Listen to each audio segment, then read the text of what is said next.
La situación de inseguridad en Centroamérica es grave. Es uno de los mayores impactos tiene sobre la ciudadanía.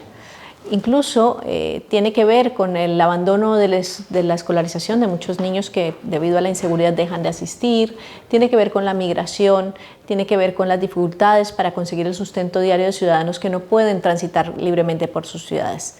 El crimen organizado es en buena parte el culpable de esta situación de inseguridad, pero también una brecha y una falta de políticas sociales para atender las problemáticas concretas de unos grupos sociales y unos colectivos, especialmente los jóvenes, que encuentran dificultades para realizar una vida plena dentro de la legalidad y dentro de una economía formal. Sin embargo, esta situación trasciende lo meramente cotidiano y se ha convertido en uno de los principales motivos para las decisiones políticas de los ciudadanos centroamericanos. La búsqueda de respuestas a la situación de inseguridad es un movilizador político. En El Salvador, concretamente, hemos visto cómo esta búsqueda ha llevado al poder y ha promocionado a un presidente fuerte, con unas políticas muy marcadas por la mano dura y el punitivismo, como Jair Bukele. Sus políticas han sido definitivamente quizás las más radicales que se han visto a lo largo de la región. Un aumento de una creación de un estado de excepción que permite la toma de medidas excepcionales para combatir la inseguridad, entre ellas la limitación de los derechos de habeas corpus, entre ellas la creación de grandes penales donde recluir a personas privadas de la libertad, entre ellas la falta de seguridad jurídica para las personas. Esto ha tenido un impacto directo sobre las maras salvadoreñas y hace que el presidente Bukele sea especialmente popular en el resto del continente como un gran luchador por la seguridad. Las maras centroamericanas son un actor potente, son un actor con una historia larga que tiene que ver con los procesos de migración y devolución de personas de los Estados Unidos y de la falta de inclusión social de estas personas. Y en el caso concreto de El Salvador llegaron a controlar más del 70% del territorio.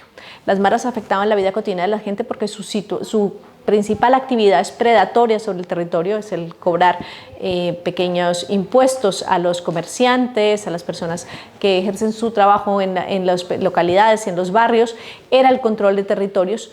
Sin embargo, no era una mara especialmente vinculada al narcotráfico a gran escala. Es más bien una mara subsidiaria de los grandes carteles mexicanos. Esto ha permitido que la política de Bukele sea especialmente efectiva en este caso. Jair Bukele ha conseguido doblegar a las maras, pero porque las maras salvadoreñas tienen unas características especiales que las diferencia del resto de la región. Primero, sus actividades y sus formas de conseguir recursos dependen de la propia población a la que explotan, a la cual drenan recursos de su control territorial.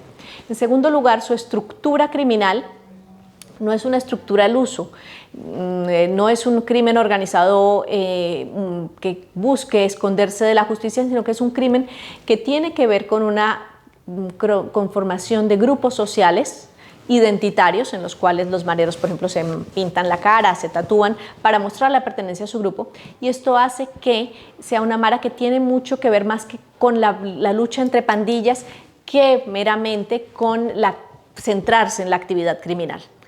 Es una mara frágil en ese sentido. Y por último, es una mara que tiene donde ya habían unos procesos de negociación que se han iniciado con anteriores gobiernos, que Bukele, a pesar de renegar de ellos, también usa, y que eso ha fragmentado sus estructuras de control. Entonces, el negociar con las cúpulas de las maras ha fragmentado la mara, no solamente porque ha sacado a la cúpula o ha permitido que la cúpula sea retirada, sino porque ha perdido credibilidad dentro de sus subalternos. Entonces, esas tres características, una mara que no tiene un control potente de un crimen organizado fuerte, sino que es predatoria de recursos ciudadanos. Una mara que tiene un control territorial, pero que tiene una estructura centrada en la lucha entre las facciones, ¿no? En el caso salvadoreño es la mara Salvatrucha, la MS-18 y el barrio. Hace que esa estructura sea frágil en cuanto, si no hay control territorial, se diluye la lucha. Y por último, tenemos esa fragmentación de los poderes y del sistema de control. Esas tres características han permitido que este caso concreto y estas medidas hayan sido efectivas en el corto plazo. En el largo plazo no lo sabemos.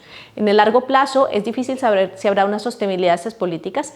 En primer lugar, porque tienen un impacto social muy amplio. No se puede encarcelar al 50% de la población. Ahora actualmente es el 2%, pero ¿hasta dónde podemos llegar persiguiendo a los sospechosos? Por otro lado, porque económicamente tienen un límite, hay un coste alto de medidas de seguridad. Y en tercer lugar, porque tienen un límite democrático.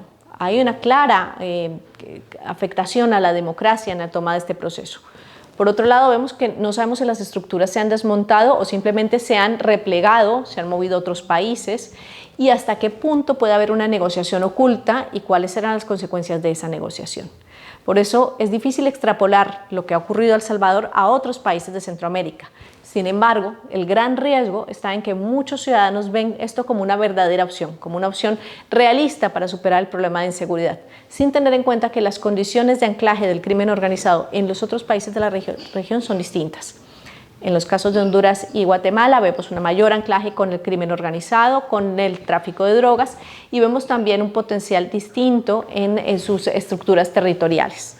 Por eso sería muy difícil, arriesgado, extrapolar estas medidas y esperar que surgieran efecto tal como lo ha hecho en El Salvador. Y es asimismo arriesgado pensar que esto va a ser sostenible a largo plazo en El Salvador. Es una situación que evidentemente ha mejorado la calidad de vida inmediata de los ciudadanos salvadoreños, pero digamos que su coste social y la idea que establece de que hay una dicotomía entre seguridad y derechos es altamente peligroso en el contexto latinoamericano.